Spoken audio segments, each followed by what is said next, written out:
Hello, everyone, and welcome to this episode of 22 Minutes with Jason and Stefan. I am Jason Bates, and hopefully the applause is going to work. There it is.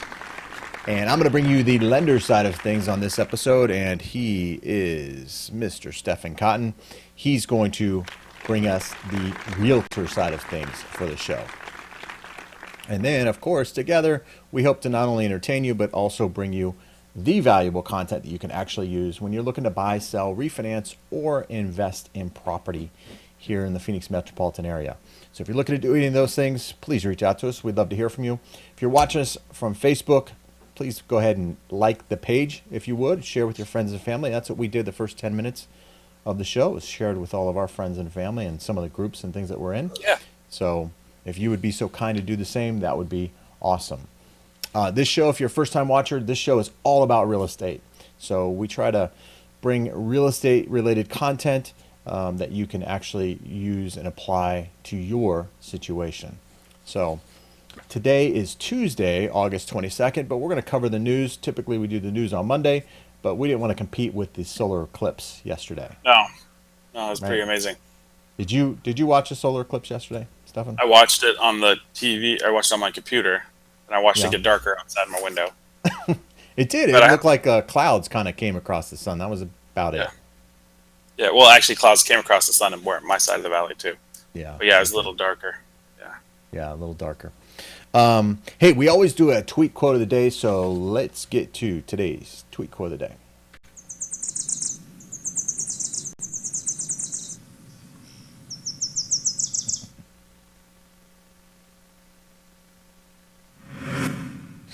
All right, this one. It takes hands to build a house, but only hearts can build a home. Yes. Got to fill hands, house, hearts, home. There you go. Nothing but H's. Hashtag 4-H. In Montana, there's a 4-H group. I know there is. Here in Arizona, too, there's a 4-H group. Okay.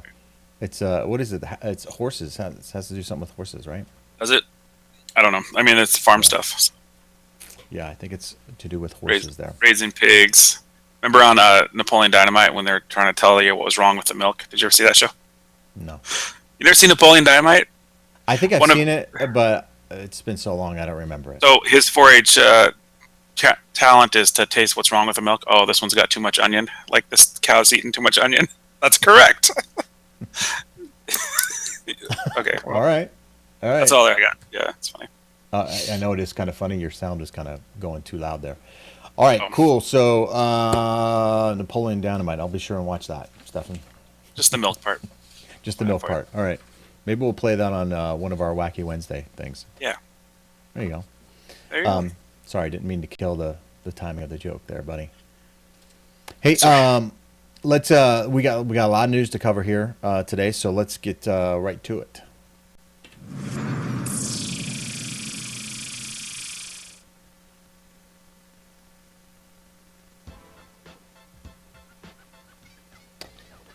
Yes. Hey, too, I was just looking at the Facebook thing there. If you want to participate, you can head over to our Facebook post there, write your comments, and they will show up right below. I'm going to keep that up there.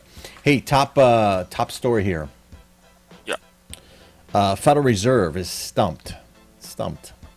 What? Yeah. What are they stumped about, right? This kind of plays into what you and I have spoken about here several times here on the show. So the minutes from last Wednesday, Federal Reserve meeting revealed one of the largest divisions of opinion we have seen in the Federal Reserve. Clearly, the current economy makes no sense to the group. So the economy doesn't make any sense to the group. We have full employment, but wage pressure seems contained. Neither producers nor retailers are raising prices. Home sales are red hot, and yet we have no inflation and possibly deflation.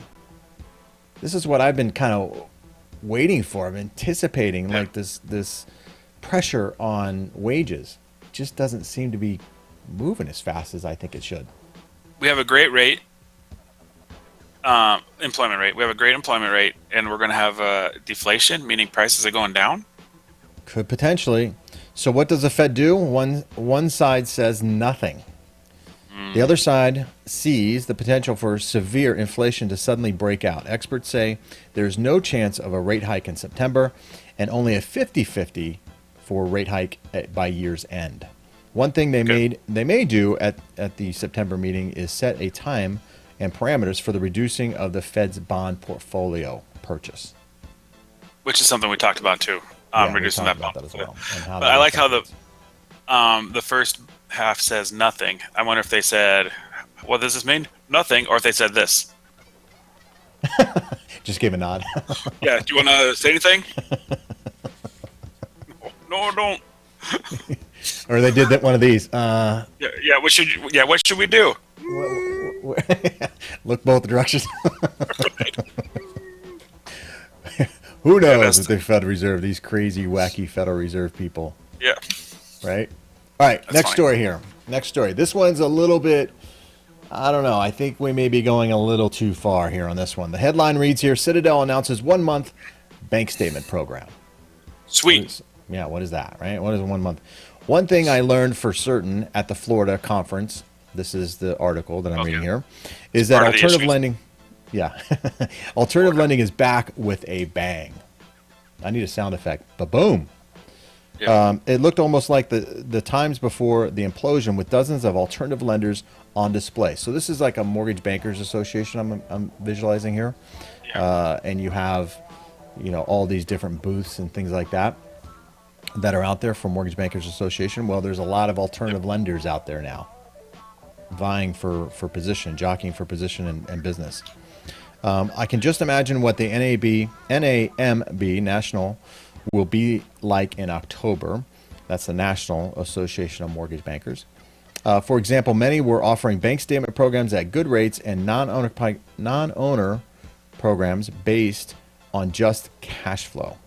Most bank statement programs require 12 to 24 months worth of bank statements, which is true. That's what I've seen.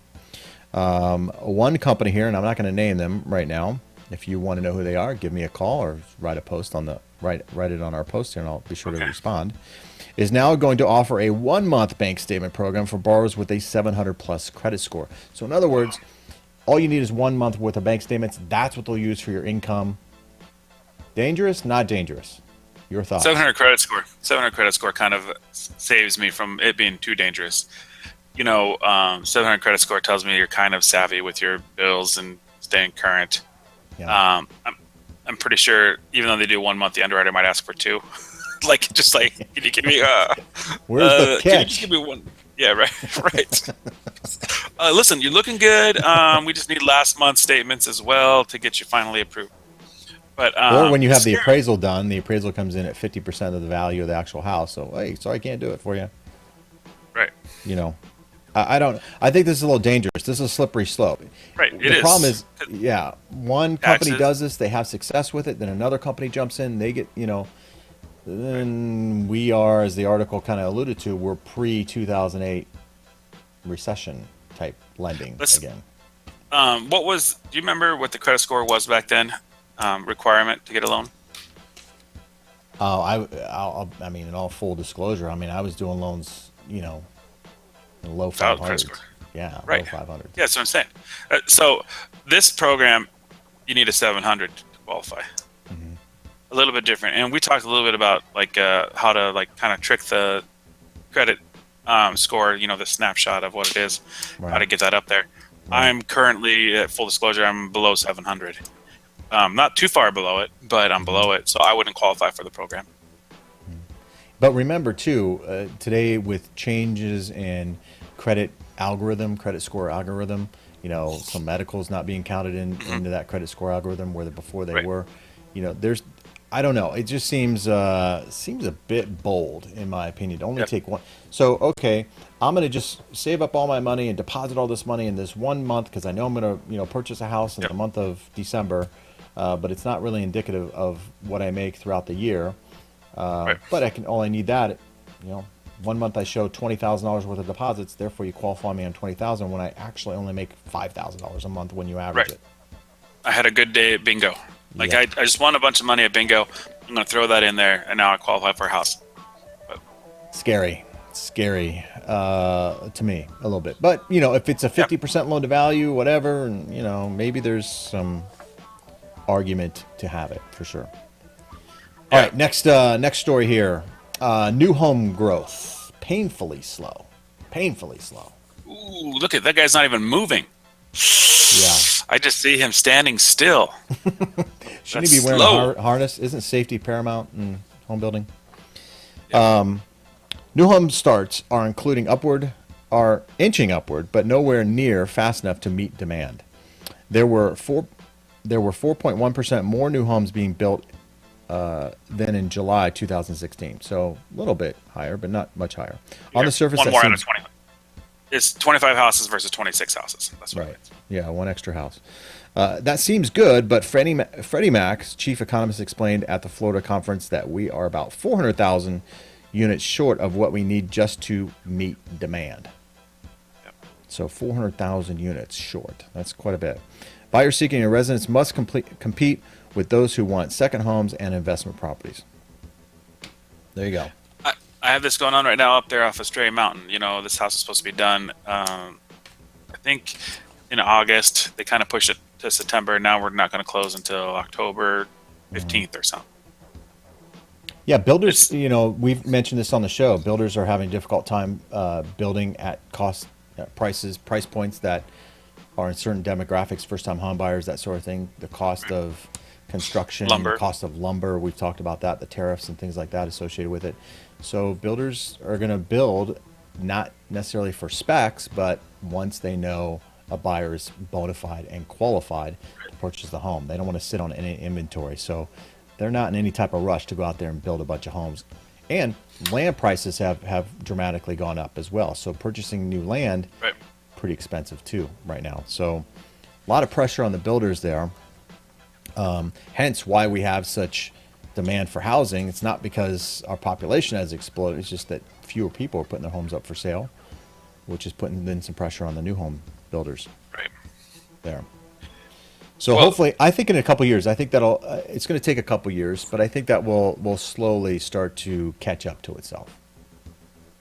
We did that thing last week. Those that watched us on Thursday or Friday when we went over the comfort report kind of in Phoenix, we saw that maybe 20 houses less than last year. I mean, it's not like we needed apples. It's not like our inventory is that much less. It's just that the builders are taking so much longer that we've kind of there's not enough to go around. Well, and builders right now for the homes that you're getting, you can probably speak to this better than I can because you go out there and see these homes all the time, but seems as though the builders are kind of at a price point where they're kind of pushing the envelope. To give you an example, there's a neighborhood that's being built up by my house here, and Phoenix isn't really like this, and I'm not saying this to say anything. I don't want to just give an sound example. Pompous or anything. The price point of the house is 1.8 million, right? And it's like they're homes, and I thought, man, this seems like a lot of money for what I'm getting for $1.8 million. Now I'm not in the market, and I'm, it's not anything. Right. It's not you're not going to buy it. Yeah. Although if we had a really good month, you did that 1 month statement. Hey, I got my lottery tickets, man. I'll tell you that. Right. Well, it's supposed to be 650 million or something like that, or whatever on Wednesday. All right. Everybody Powerball. get your ticket. There you go. Get your Powerball tickets. But I just thought, man, that's super high, man. It's almost $2 million. And it was like a 4,200 square foot home or something like that. It wasn't like a huge, man. It was big. It's a big house, but. Does it come with a mistress or something? I don't know, man.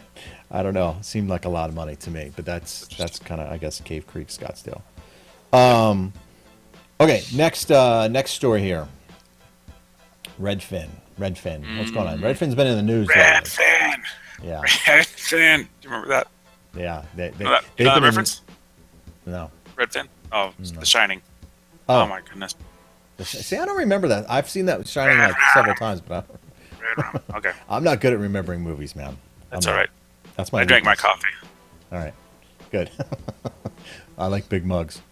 All right, Redfin here. Let's get to it. Redfin, is it a threat to local real estate brokers? Zillow has come out recently and kind of beat up Redfin here a little bit, right? National real estate broker Redfin stock has soared, nearly doubling in a week. What? So, yeah. What was that? Stockholder in Redfin. Dang. Yeah. Not just about Zillow anymore, is it? Redfin's in the No. party. Investors believe residential real estate has nowhere to go but up, but stocks compete for investor money, and that means there is less for other companies in the sector, such as Zillow. With the CFPB looking to stem some of Zillow's money-making services to mortgage companies and real estate agents, Zillow stock has dropped by about 20% over the past week. Zillow CEO has lashed out at Redfin, saying it has no buyers, quote unquote, agents on the other side of those listings. So Redfin's motto is you put listings up there, but there's no agents to represent those listings on the other side. Therefore, it's kind of hocus pocus in Zillow's eyes. And that is a threat to organized real estate, says the CEO. Is Redfin all that revolutionary? Are they? I don't think they are. No, it's like for sale by owner. You know what I mean? It's really Like what it is. Right. I don't know. Yeah, no, it's I really. don't Hey, what's that? What's that? Sorry. It says hardly. It goes on to say hardly. Their 1% listing without real estate agent is outrageous when you consider, isn't that outrageous when you consider most flat fee agents only charge a few $100s. Right. We have a brokerage here in the Valley who charges a flat fee, $990 or something like that, right? Yeah, I don't know. I mean, if you say so. Yeah, I think it is. But I haven't heard of them. It's kind of like you hear about them and then they kind of go away, which tells me that they're not. And you hear about the people like, I'll buy your house if you buy this house, or we'll list your house for free if you buy this house. You know. Yeah. Then they go away, right? I don't know. Redfin, Zillow, there's some issues there with these online companies. They don't really think through, I don't think, the whole complexity of a mortgage and the CFPB and the laws associated with originating a loan or selling a home kind of thing. So this is why Zillow is in trouble with the CFPB. They didn't think it through. Now, maybe in their eyes, they're defending themselves, and they have, but not according to the CFPB. So Redfin may step up to the plate and fill that void. They're positioning themselves anyway, so that's good. Yeah, they are positioning themselves. Speaking of lender guidelines and lender, knowing what's going on with loans, look at this happy couple. Why are they so happy? Yes, they are happy. They are happy. Aren't they happy? Look at that smiles. The age of an e-mortgage has finally arrived. E-mortgage. What's an e-mortgage? E-mortgage is electronic mortgage. Yes, electronic mortgage. Do you have a social security number? Yes. Don't talk to a human. Talk to a robot. The Michigan-based lender United Wholesale Mortgage recently received much media attention for rolling out what it claimed to be the first ever truly digital mortgage after a Chicago couple in late July completed their entire process of refinancing their mortgage from a computer. There you go. Is this good or bad here, Stefan? To be able to refinance, did they buy a house or did they refinance their entire. Now, the article goes on to say here what supposedly is newsworthy about the event that was featured in the Wall Street Journal, as a matter of fact, was that a notary was remotely patched in for the e-signing and didn't have to be present at the couple's home or at the title company or at the attorney's office or anything like that. They truly did their web camera, and the notary verified that they are who they are through the web camera. They signed the documents, and there you go. Were they wearing pants? The article does not say that. It doesn't say PG, X-rated. Right. Well, there's that one commercial where the puppet is wearing, right, boxers when he's applying for a loan. So I was just curious. His hair's a mess. Yeah. I've got some reservations about this. Now, obviously, this directly affects me and my position and my job, right? Because if everything is automated, then my job is eliminated. Which eventually, I think that is probably true for a lot of people, profession. But I will say this: I'd be interested to hear what the public has to say about this, because if the information on a credit report, which a lot of credit reports are erroneous or incorrect, the information's not reported accurately, how good is an e-mortgage if everything's done electronically? Pull your credit electronically, underwrite electronically. Is that information, correct? Based on this is this is a refinance. Now, we did our house. We refinanced our house. We're veterans, so we didn't have to do anything to get ours refinanced. We didn't have to, we just had to show equity in the home. I mean, there wasn't much to our process. That's true. I mean, it depends on the refinance. So what Stefan's referring to is the EARL, right? Interest rate reduction loan or whatever. Right. So that theory goes, if you're paying a higher payment now and we can lower your payment, if you're making this higher payment on time, why wouldn't you be able to make the lower payment? Kind of thing. FHA has a similar thing, streamlined refinance, similar thing where there's very minimal documentation needed. So I don't know if this kind of falls into that category or not, but it starts here and then it moves to purchases, right? So it's got to start somewhere, maybe. Anyway, and if it does, could be a little dangerous. As somebody from the public, if a computer just said, "Hey, this is your rate," do I just accept that or do I question that? I mean, we got people in the United States right now questioning everything. They're questioning, our statues and everything. Right. So, do you just accept the interest rate and say, "Okay, take a leave"? It just becomes a conveyor belt kind of thing with the biggest. So you don't have to talk to a human. Right. Yeah. So you don't have to talk to a human. It cost me $80 more a month, but I didn't have to talk to anybody. Yeah. Is that worth it? Just $30,000 over the lifetime, right? Yeah. I don't know, man. I don't know. Automation's a little scary, man. A little scary when it comes to this. Other things. Right. I agree. A little scary on this one. So that's all I got. I do have one other story. I don't know if you want me to read it or not, but we got a little bit of money. Could you be rated by your success rate? Oh, I thought you were going to do the thing I gave you. Oh, yeah. Oh, yeah. Thanks for reminding me. Absolutely. Here we go. So I thought you were kind of. Yeah. Let's do this. We got to do this. Hey, Stefan and his team are having. Well, I'm going to zoom in. Here you go. So we have 20 seconds left. Let's slide Stefan's important document in there. Perfect. There it is. I'm looking for experienced real estate agents. We need you this Thursday, this Friday, 10:30 to 1 at my office. If you can read it, it's 2920 North Litchfield Road, Suite 100, Goodyear, Arizona, 85395. You can screenshot this if you want, or if you want, I can email it to you. Looking for full-time, preferably experienced real estate agents. If you're new and licensed, I will give you a shot too. If you cannot attend the job fair, please email me with either your credentials, and we'll probably have you do a personality profile test to see what role fits you best. I think that's pretty much it. I mean, there's benefits of the team. You got agents working with you, which is nice. You got transaction coordinator. We do our own marketing for you, inside sales, and meaning that we have, in fact, I have a property that's going to be hitting the market on next Wednesday. We're reaching out to all of our Buckeye buyers that are looking on our website to tell them all about the house before it hits the market. So kind of gives our agents an edge, kind of gives our buyers an edge to work with our team. So. Nice. All right, cool. There you go. So if you're an agent looking for a home and need some help or, want to be a part of a growing team, reach out to Stefan and his group, especially in the West Valley there. Stefan and his group do a lot of business, so definitely reach out to him if you'd like to be a part of a growing team, for sure. Thank you very much for the opportunity. Yeah, absolutely. All right, cool. Well, we're going to wrap it up here for today. We're out of time, so we do appreciate you sticking with us through the entire show.